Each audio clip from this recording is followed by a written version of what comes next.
What's up, TIW Mafia? It's a Yeti. We're here. I'm super excited, as I'm sure you all are really excited. So I'm not gonna hold on. JP, my buddy, how are you, my friend? You having a good time? How much of a coincidence is it that we both trimmed our beards this week with who we have coming on right now?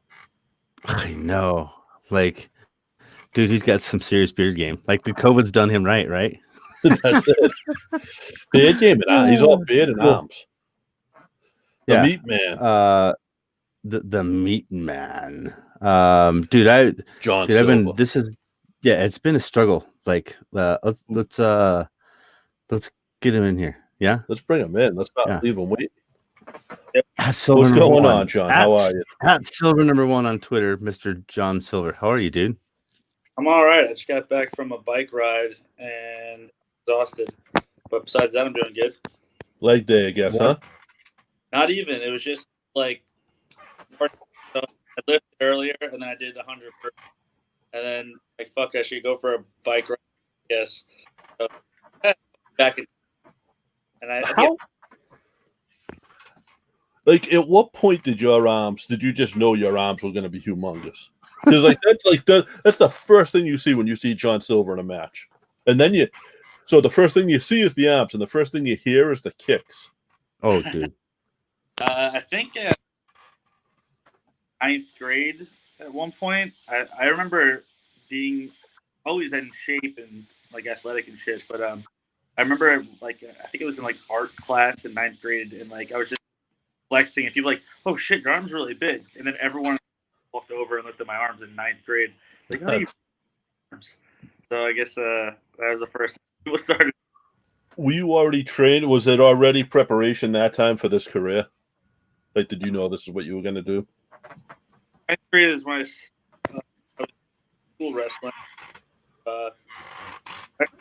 The end of ninth grade for pro wrestling. So, like, ninth grade is like lifting, you know. So, you're breaking up a little bit, John. Yeah. But ninth grade was when at the end of ninth grade, you started training for pro wrestling? Yeah, I started training for pro wrestling, doing school wrestling, and then that's when I started like actually lifting weights. I mean, I didn't really know what I was doing, but you know, I guess lifting some weights is better than lifting no weights. That's so. So when we do this, like, here's the thing: like when Niko produces, we don't get a chance. He just throws comments up, like random comments, and people were just gonna react to it. And so, like, I just want to get into it because, like, I've been a huge CZW mark for over a decade. Mm-hmm. So, like, dude, huge thanks for what you did for that product and honoring that product while you were there and in that scene. Like, dude, that was dude, that's huge. Like, there's a lot of respect that I give to individuals. Like, if there wasn't the tournaments that had 8 individuals go all the time like you, I mean, it legitimized CZW for me. So, dude, just thanks for what you did for CZW. Continue to do when you can, but man, it just thanks for that. The other thing, dude, is for like Beyond Wrestling, and just dude, it's just JP and I have been, I don't know, JP's been a fan longer than I have, and I'm out here in B-hole Montana, and it's just the dedication that you guys, like, specifically like individuals like you have for Beyond is amazing, man. So dude, just huge shout out and huge respect, and thanks for that dedication. Thank you. I'm up in Boston, so I get to feel that sort of impact that crowd gives you guys in Worcester with the Beyond shows, and it's insane how much they get into you guys. And oh yeah, really cool. Yeah. I'm gonna kind of, I want to throw you to the wolves a little bit. Sure. It's kind of something that we call a 3 count, right? Or we haven't done it for a while. Yes. And it's going to lead into something. So I'm going to name 3 names, and you kind of tell me who they are and what they mean to you. Okay. Okay. You're going right into it, aren't you? Eddie Kingston, Alex Reynolds, and Mikey Whipwreck. So one of them? Any of them, all 3 of them, one of them, it doesn't matter. we'll do all three. Might as well, right? Yes. Sure. If you skip one, I'm going to ask you about it anyway. So Eddie Kingston, piece of shit. No, I met him when I was like 20 years old when I started doing Chikara. So he would we would do the long ass car rides together. So we got to know each other pretty well. So he's like everyone's big brother. I feel like in wrestling, where he'll just be rage all the time, but in a fun way, and beat you up in the ring, and then but also look out, get back. So Eddie Kingston's great. I like Kingston. I'm playing AEW now. Probably the best. yeah, how And he'll tell you. I mean, not every time I see him. Actually, I have two stories, Eddie Kingston stories. I want to hear one, and I'm hoping you tell it because it's a good one, I think. And I've been waiting. If it's not, I'm going to ask you about it anyway. All right. Well, one is two things he'll always bring up. One is that I saved his life, kind of. Coming home from a Beyond show. I don't know, it wasn't Beyond. It was Independent Wrestling had its own show, and we're in like Bumblefuck, Pennsylvania. Like late at night, probably 9-10 o'clock, dark as hell. I'm driving. We hit a freaking deer head on. So I'm in the front. I'm driving. Kingston's in the passenger seat. We hit this big deer. So the deer head, like last minute, I swerved a little bit, which they say that's like not what you're supposed to do. But because I swerved, we hit it on an angle. So its head went right through the middle of the. Oh. So it's actually, we hit it so hard that its antler got stuck into the center of the windshield. And it was so big, its body wrapped all the way around and stented the side door on his side and the back door. And then Hot Sauce Tracy Williams was in the back seat. So we're going 80, and then we hit this deer, and somehow, I kind of kept my cool. We hit it, and because I swerved a little bit, we started kind of going up on two wheels this way and two wheels this way. And then eventually, once I felt the car get leveled, I just kind of let go, and we flew backwards to a ditch and hit a bunch of rocks. And none of us were hurt. I had we had glass shards on it, but nothing serious. But that was a crazy night. So that's something he'll always say that. He'll always say that. That sounds scary. What was the second one? What's the second one? Second thing he'll tell you is that I knocked him out, which I still don't think it was me. I got knocked out somewhere else in the match because it's a Chikara 5-on-5 match. He said I knocked him out with a super kick. You watch the match back. I hit him with the super kick, and there's not a pause. He doesn't stop for a second. He gets goes and picks me up and tosses me. So I'm like, that wasn't my freaking kick. That was something else in the match. But he's always like, no, that super kick. You gotta watch out for that super kick. He's gonna hit you hard. But he just no-sold it. It hurt so bad he no-sold it. That's what it was. So I'm like, it wasn't. I still don't think it's me, but he'll always say it was me.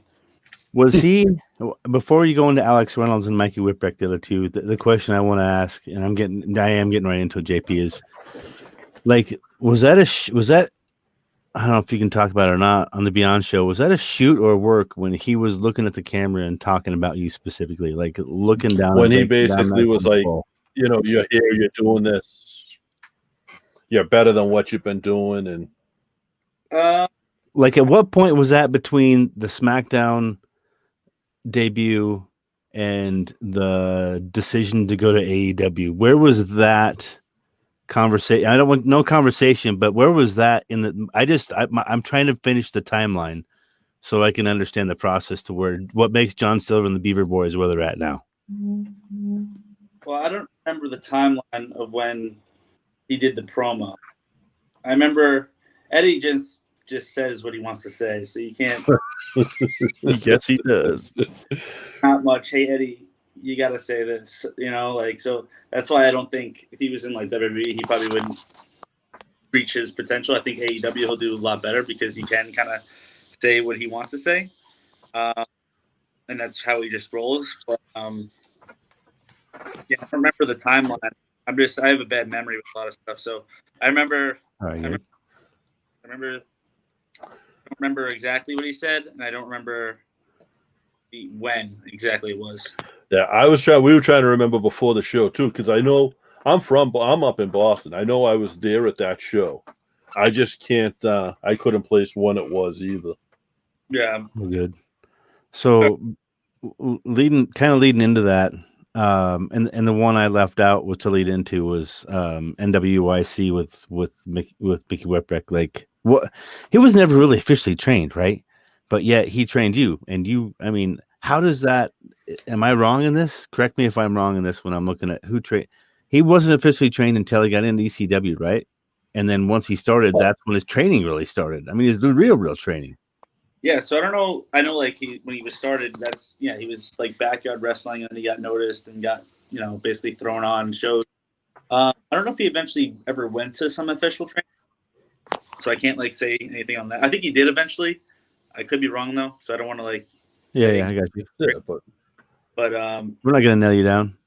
He was my trainer. So like me starting wrestling at 14 years old, walking in, seeing Mikey Whipwreck, someone that I've watched before, and I'm like, oh shit, like that's pretty nerve wracking. He's pretty like I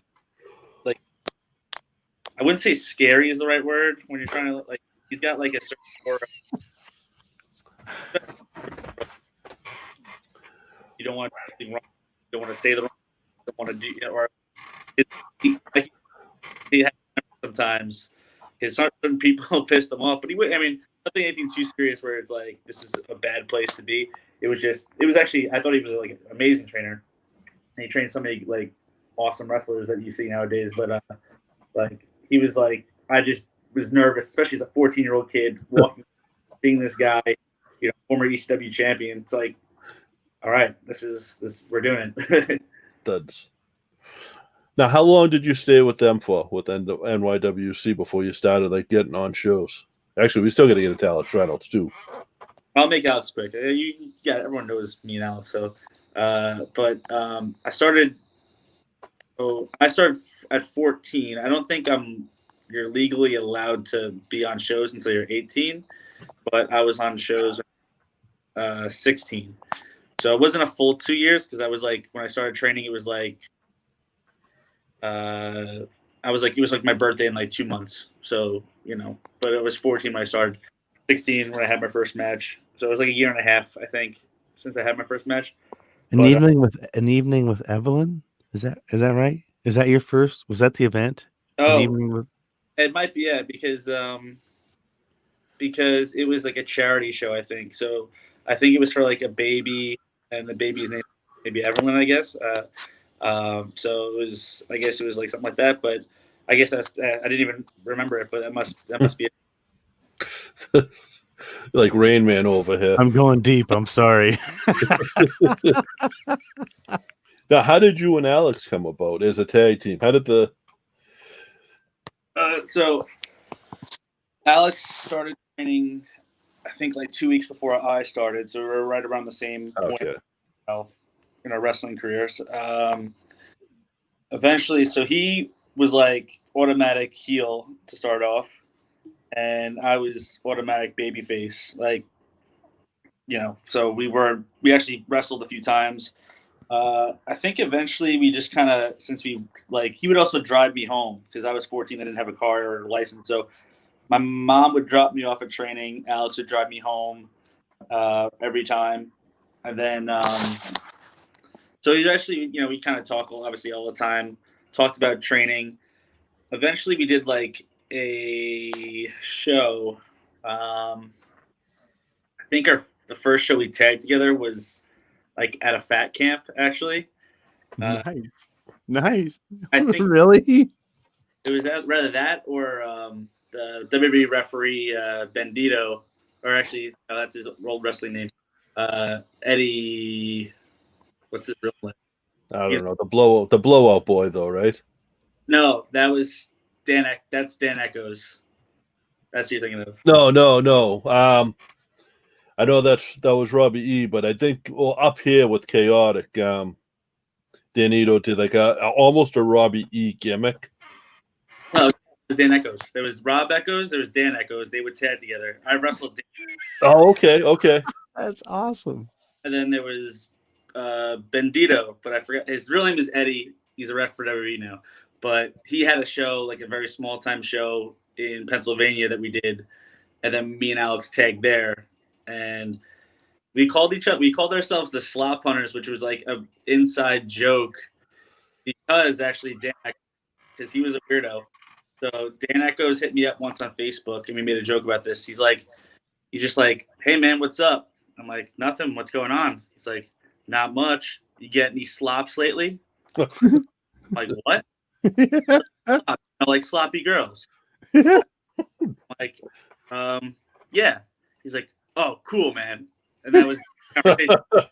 So we just became the Slop Hunters. We thought that was fun. That was that after the Lone Rangers, correct? Was the Slop Hunters? Or before? Before Lone Rangers was early too, though. But that was like originally PWS. Yeah, just for PWS. I think they did that. See, I actually did security for Eric back in the day too, because I traveled down with like Rich Bass and them. So I actually remember some of the Lone Ranger matches. Yeah, they were something, I guess. I don't know. I had fun on the road trip, so it was all good. Yeah. So were you? I mean, when you with AEW and where you guys are at now, I mean, how much?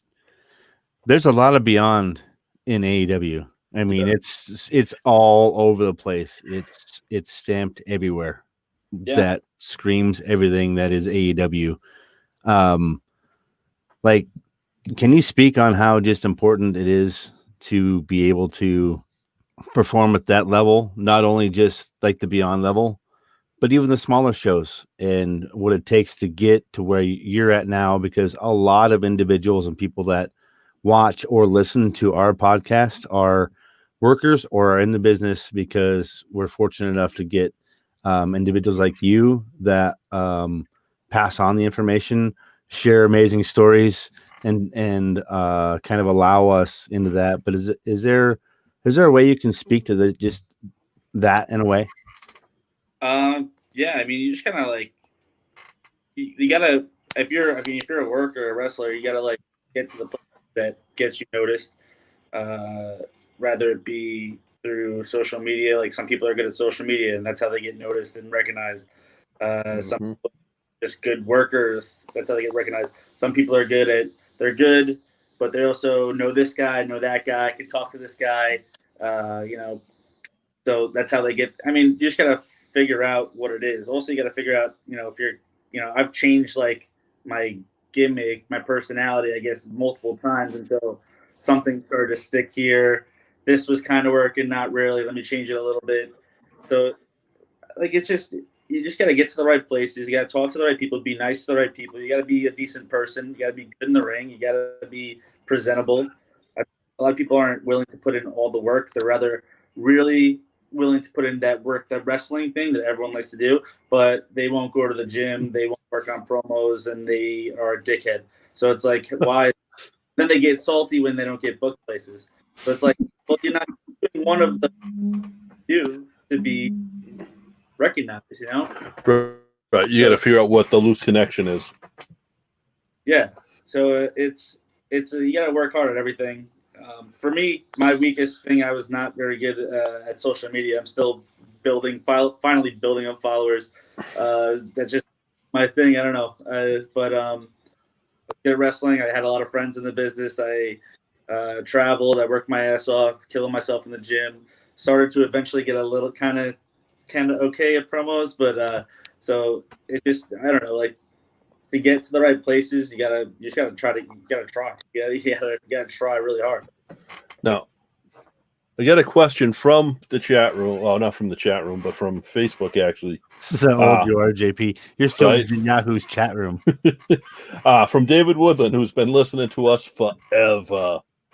Woody, wants to know, what's your thoughts on backyard wrestling, and have you ever done it? I'm pretty sure you haven't if you started training at 14, but what's your thoughts on it? I did. I mean, like, I had a trampoline in my backyard, so I would wrestle on there. But we never, there was no, like, shows. It was, let's fuck around, do a bunch of moves and stuff like that.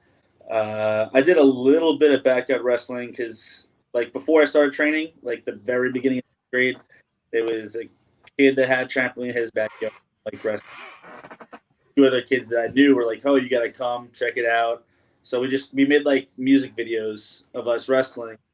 Isn't that what every kid did though? Like those big trampolines, everybody had that. Like even, our matches were slower from the 80s because it was more psychology back then. Really, it was just a couple bench presses and we were done, as opposed to like 50 flips in a couple 10 minutes now. So you guys are in way better shape, way more talented, way more athletic.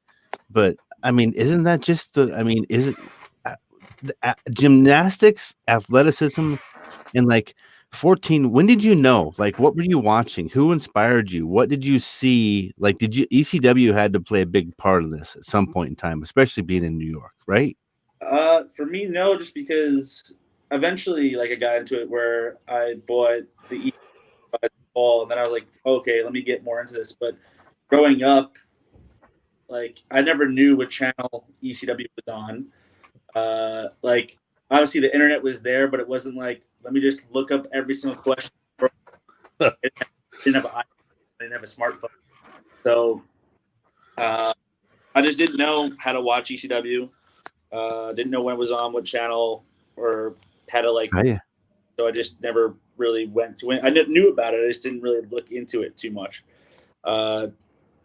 What I think I never like had this big moment where I was like, I saw that, now I want to be a wrestler. It was just kind of like, I just knew, okay, I'm going to be a wrestler, obviously. Like, what do you, like, it was obviously going to be a wrestler. It was no, like, special.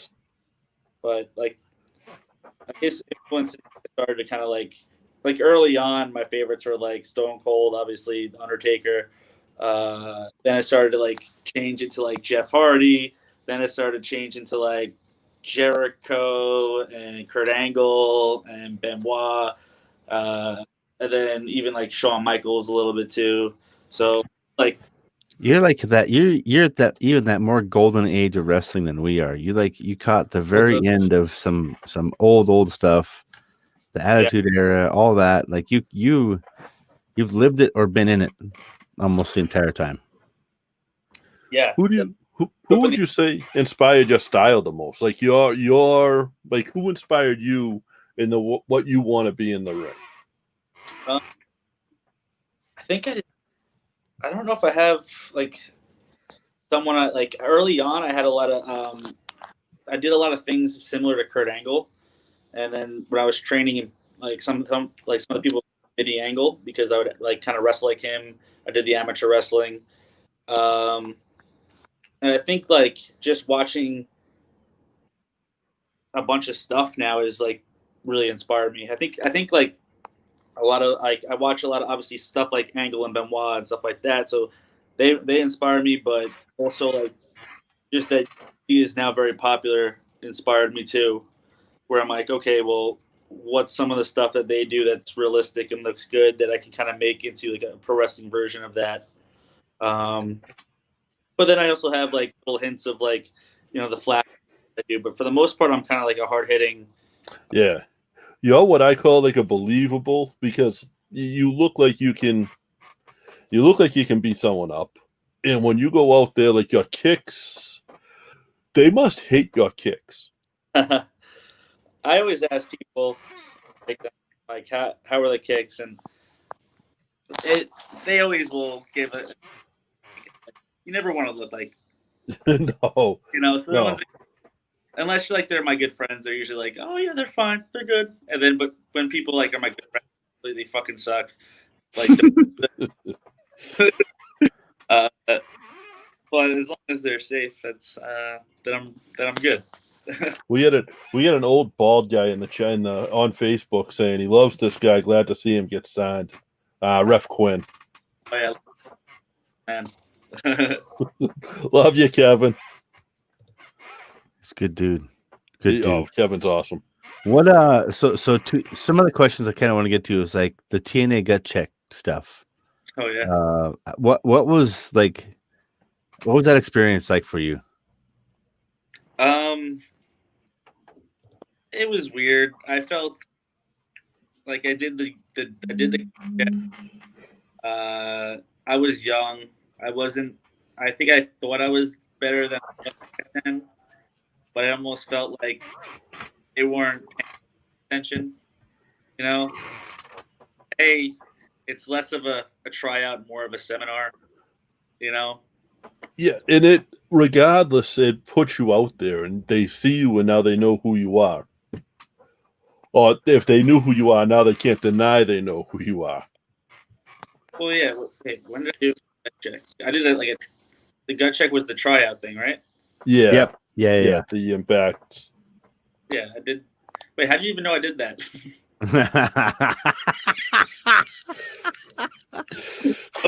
This is we do our research, man. We do really good research because when we come on here, we want to make sure that if somebody asks us a question, we better know our shit, man. I crack. That's funny. Like, damn, I wasn't on anything. People did. Maybe they did that. I think maybe they put that on their website. I don't know. But yeah, it was good. I remember Jeff Jarrett was there. I really don't remember like any of the advice or anything that happened. I just remember like having a match. I think at one point I did a drill with someone that really wasn't good, and he messed it up. And then I was kind of pissed off that he probably made me look bad. I forgot who it was, so I won't even say. But yeah, I was like, I don't know. I felt like it wasn't allowed to show who I like. Maybe had a quick little 5-minute match. I'm not sure. I'm not 100% sure. But yeah, like the feedback I got was so like generic. So it was like, yeah, you did pretty good. You know, you looked good out there. Oh wow. Yeah. Wow. That doesn't do anybody good. That doesn't do them good. It doesn't do you good. No, and I'm saying this, not you, for the record. So, yeah. But like if they give real feedback, then it makes you better, and it tells the people coming in what they're looking for. So, my opinion and my opinion only. I'll put that like that. Now, when you went to AEW, like the first week you guys went, did you guys know what was happening? Like, did you know the plans, or was that like a one-shot deal at first? No, we didn't. So, real quick, wait, what's this Twitter down here? That's not my Twitter. Huh. Yeah. Mine is silver number 1. There you go. By the way. We'll have that fixed in 2 seconds. Could see Niko shaking his head in the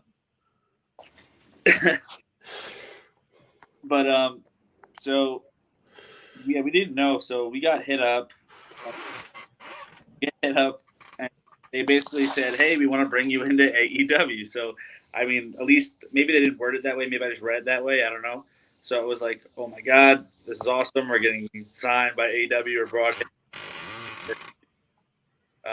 So we get there, and we didn't, we're used to WWE, like being extras at WWE. So we're like dressed in suits. We're wondering where our room is, even though they have us in the locker room with like everyone else for the most part. So we're kind of like on our best, didn't know what to do. Eventually we saw the board, and it was a little like it wasn't written out John Silver and Alex Reynolds wrestling. We wrestled Santana and Ortiz. It said like local guys. And I was like, we're just like local guys. Really. And then it's like, I think we originally had, it got cut down to like a minute and a half. So we're like, a little like, going in, I think we were like, at least I was thinking like, hey, we're finally did it. And then we got there, and I'm like, no, we were just complete like randomly picked. Just good and be the job guys, and that was it. So after we talked to everyone there, and it went well. But we were kind of like, at least I was a little depressed. I was like, I had high hopes going into it, but then they hit us back up, I think like 2 weeks later, to do a show in West Virginia, I think it was, maybe. I think it was West Virginia. And they were flying us out. So we're like, okay, well, why would they fly us out to West Virginia if just to be job guys? Even though we that's what we did, that show. We wrestled Trent and Chuck in like a Halloween type match. But, it was a tiny bit longer, and a little bit of offense in. I'm like, okay, like they flew us in, right? But it was like we just didn't know, and they were cool with us. Like everything Matt Jackson told us was going to happened. So there wasn't mind games, but we're used to WWE where it's just like, they'll say, we'll say this, we'll say that. We don't care. Just whatever happens. Like that's everything Matt Jackson said to us happened. He's, I think after the first time or the second time, he's like, yeah, maybe we'll just bring you in and every week, and you'll just lose, but you'll be the local guy everywhere. I'm like, haha, yeah. Well, I mean, we would take that obviously, but we're like, haha, yeah, that'd be cool. And then thinking that's never gonna happen. Then eventually, like, yeah, maybe we'll put you in Dark Water. I'm like, okay, cool, yeah. I'll believe it when I see it. And then everything they said was happen. So the first time was like nerve-wracking, almost slightly depressing, because we thought that we were getting brought into like possibly signed, and then we're like, no, we're just kind of like BS one-off type guys, and then it just slowly worked out. Now with the AEW with being signed, how does that affect the independent bookings?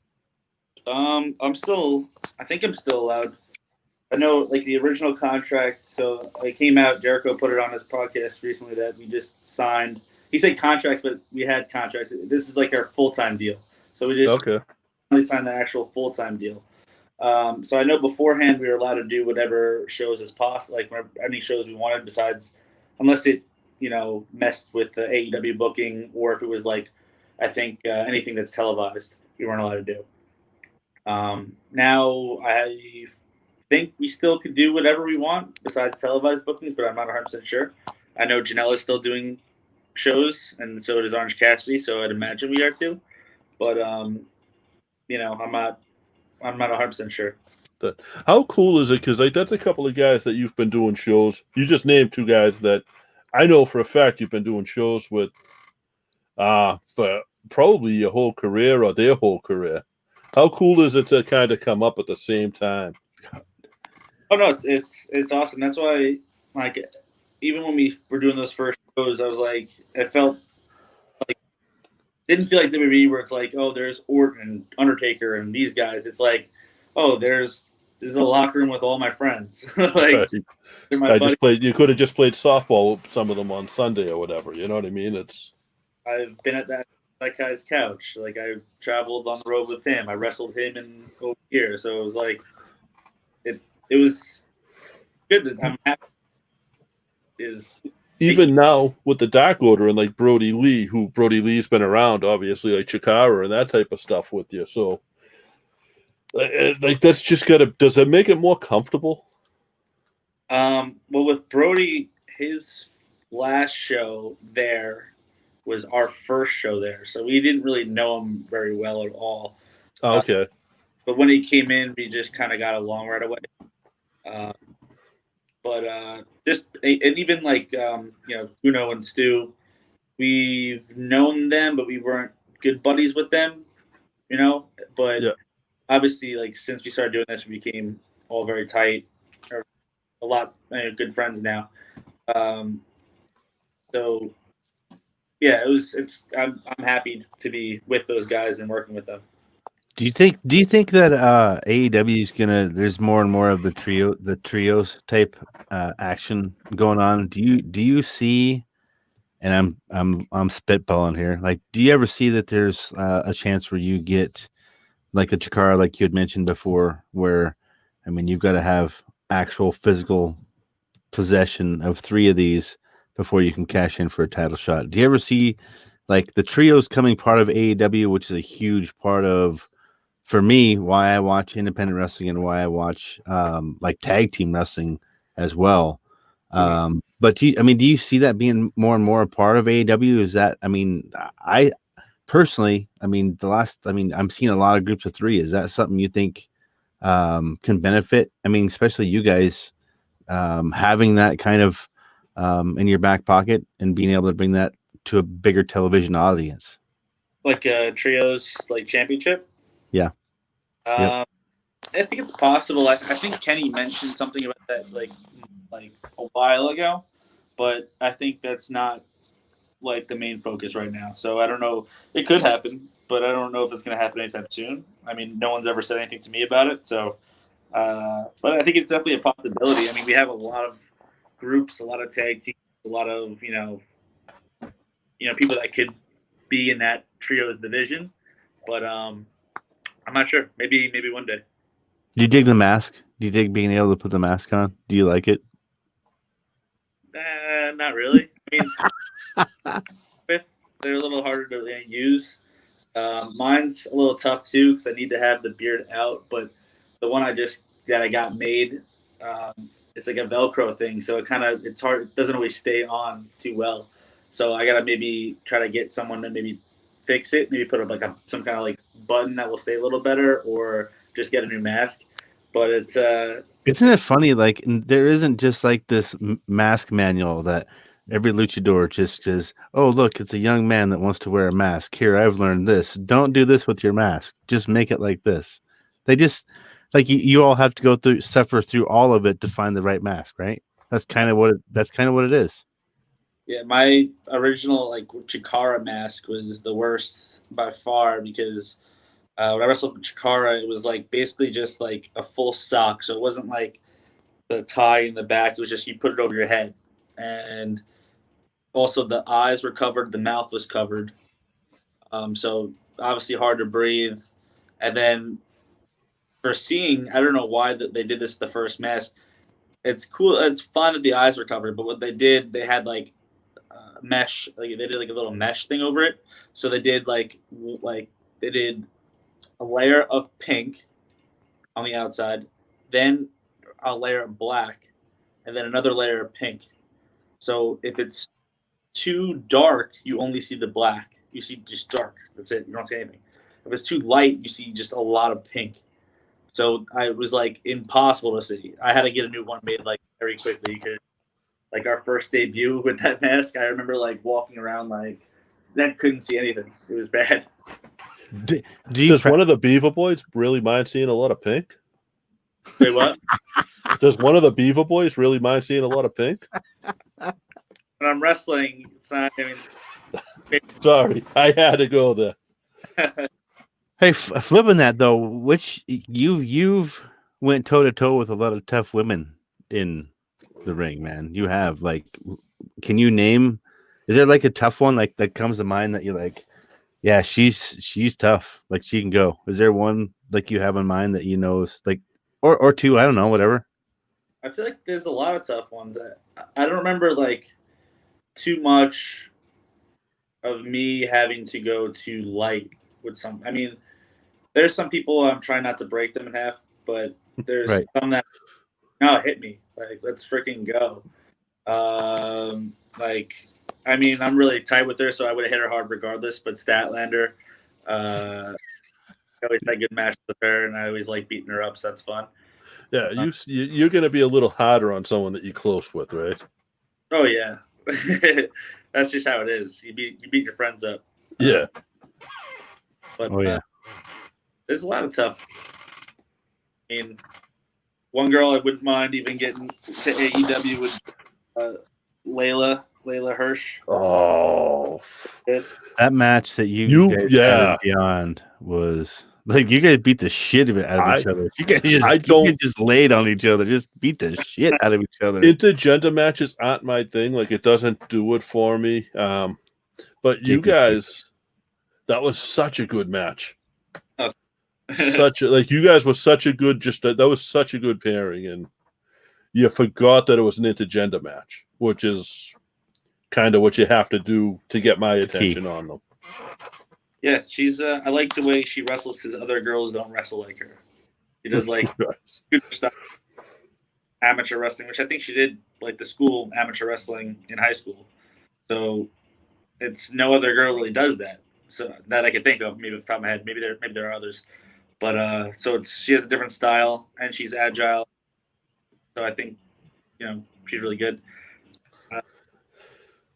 Is there somebody, male or female, that you haven't been in the ring with that you want to be, that you'd like to compete with, other than obviously like Jericho for the title?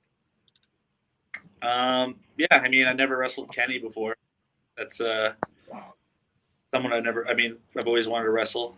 That would be incredible. I mean, there's plenty of people like watch growing up, be really cool. Out of people that are kind of more realistic, like I said, Kenny is definitely probably the top of the list. And I'd say with where you are, anything is realistic. You look at what's happening in wrestling right now. Yeah. So you never know, but I'll just stick with just saying Kenny for now. Okay, that's fair, and that's definitely like one of the best of all time. Yeah. So that's can't believe. Huge. I mean, you guys had to have crossed paths at some point huge. before, right? Just never in the ring together. I don't even think we've been on shows together. Yeah, really. No, I think even like the very few PWS shows that he was on, I just weren't on then. Okay, because I was gonna say I remember him being at one or two of those, not a lot.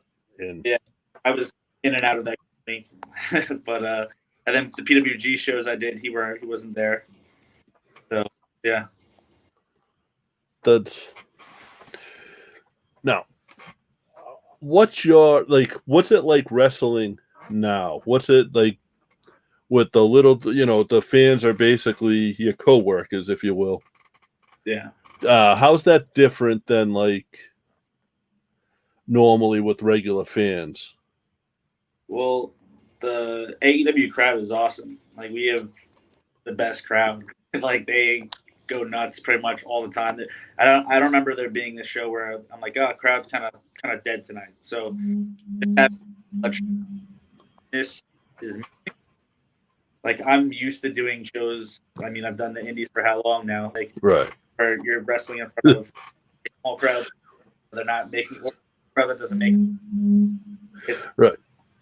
And that's actually what they're doing now in the pandemic is actually how Beyond and how Drew really got his start was he didn't sell tickets. He just put the boys around the ring and threw on some matches and put them on the internet and got his YouTube up to where it's at. So yeah, so it's definitely something I'm not like, wow, I've never had this before. Like, I'm used to it. Plus, we only had like before with AEW, we only had a handful of matches. So it's not like I became so accustomed in front of those crowds. That's be ringside or doing whatever. So I'm still used to doing the crowd, the shows with like little crowds like that. Yeah. But that's it's. What do you look forward to after the pandemic? Sorry, Josh. No, go. That's you were exactly. I mean, obviously, just to hear the crowd again. I'm very curious how they are going to react to myself and the rest of the Dark Order because of BTE has become a big thing. We had like our skits on BTE has become a very popular thing. So very popular. Don't know how they're going to react to us. They're still going to boo us. They're going to get cheered. But that's the thing too. Now it's like it's hard to tell. Like someone could be having good matches and doing a lot of good stuff, but you can't tell if they're getting over now because you just right what you read on the internet, and then sometimes that's not always the right thing. No, the internet, other than like a few little things here and there, like we try not to be. The internet's full of a bunch of angry people. What people are digging, so that's what I'm really looking forward to seeing how crowds actually take to us again. Do you see anyone else getting banned from watching AEW? I don't know. I don't even know what that's really about. I saw Jared that, but I don't either.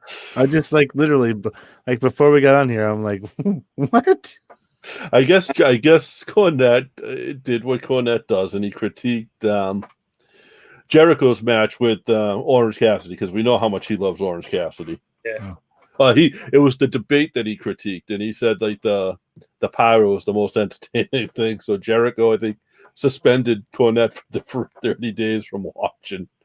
Well, I think just like the people that are big Cornette guys, I think are so silly because I just looked at the comments and Jericho is not being serious. Cornette's not banned from watching AEW, and all the people who defend Cornette are like, you can't do that. Of course, it's not a big thing. Who cares if he's banned? It's like, guys, he's joking around. Yeah. And here's the thing, Cornette's already responded to it, so Jericho's a genius for it because he just got more publicity for AEW. Yeah. Yeah, that's the game, right? That's what you're supposed to do. It's the game. I don't know if like Cornette is going full carny with it, or if he's honestly that angry about everything, but he can't seem to help himself but respond when someone says his name. He's a gimmick. So, yeah, I think so, but I think he probably does.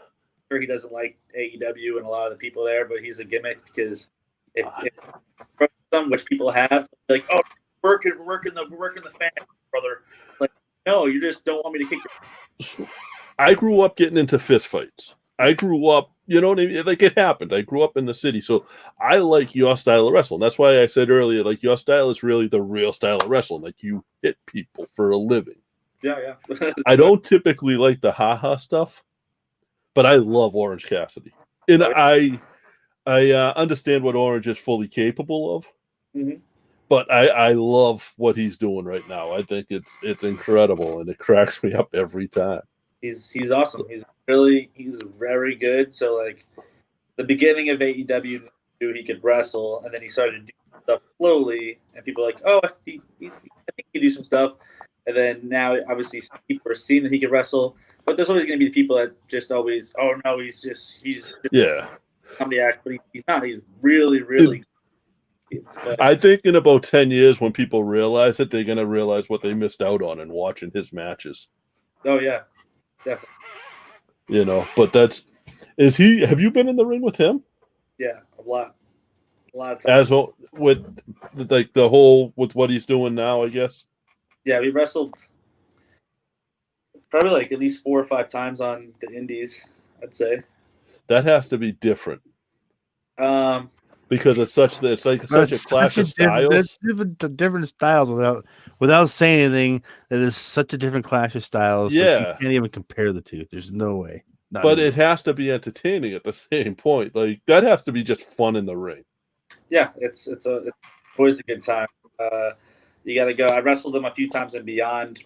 Probably our last one was probably the biggest one we did. We just did I think we were the main event of the Beyond show, and without spoiling too much, eventually it started out as Orange Cassidy versus John Silver, then it turned into Orange Cassidy versus Banana John.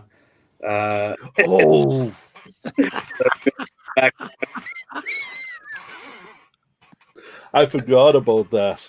Yeah. Oh yeah, I remember that. That became a meme for a while, or that's with some pretty gifts for a while too, wasn't it? So I don't know, maybe.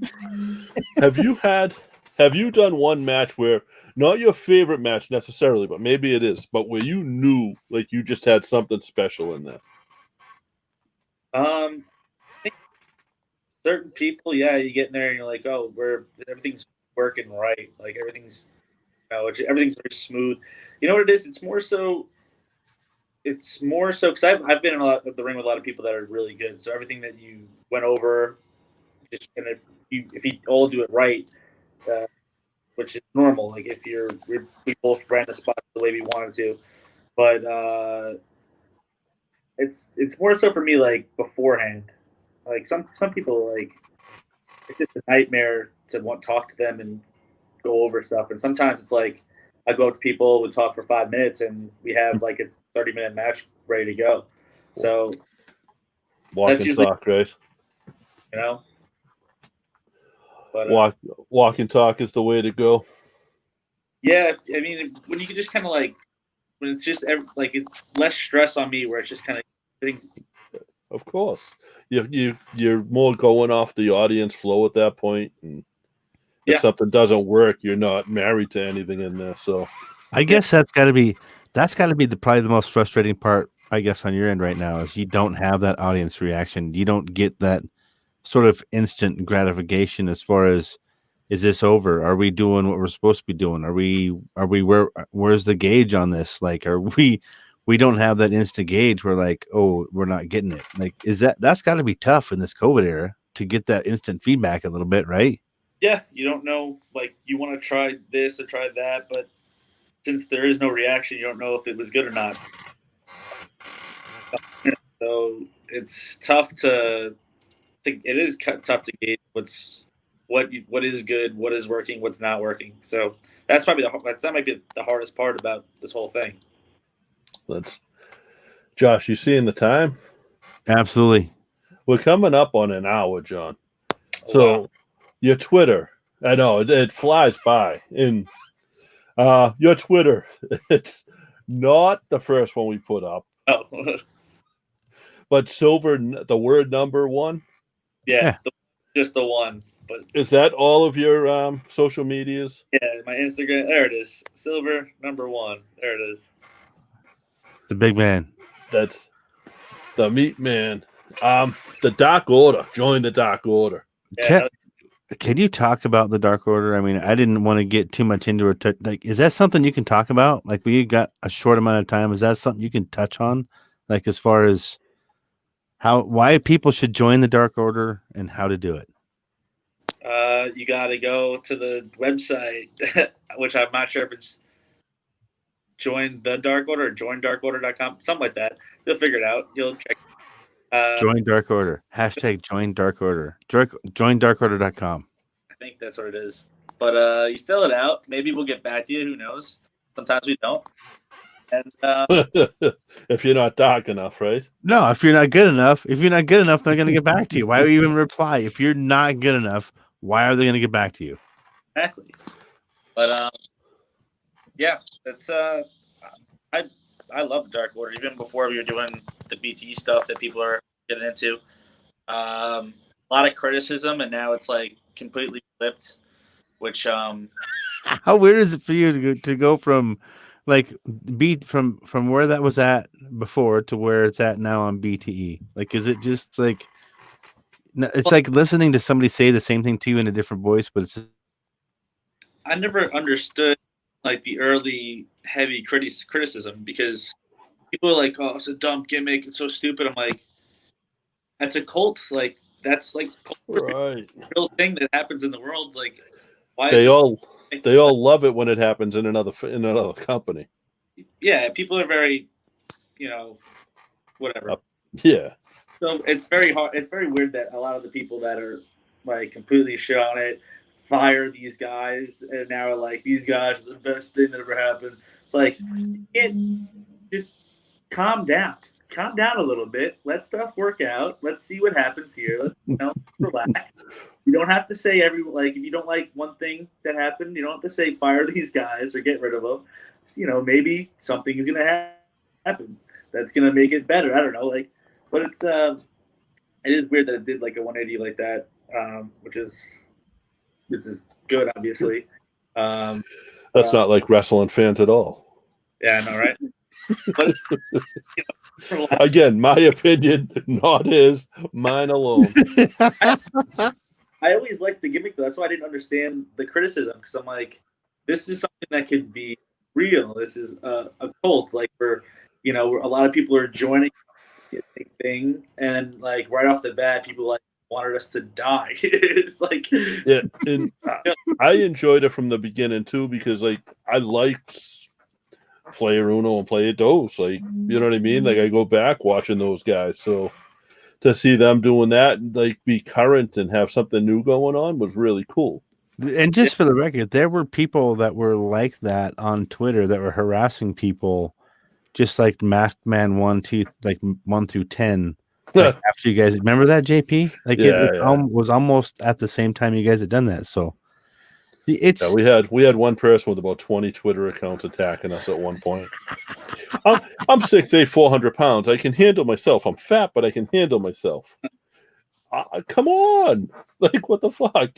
But it was like, my Baba got on it. My Baba threw his address out and was like, "Come here and pull up."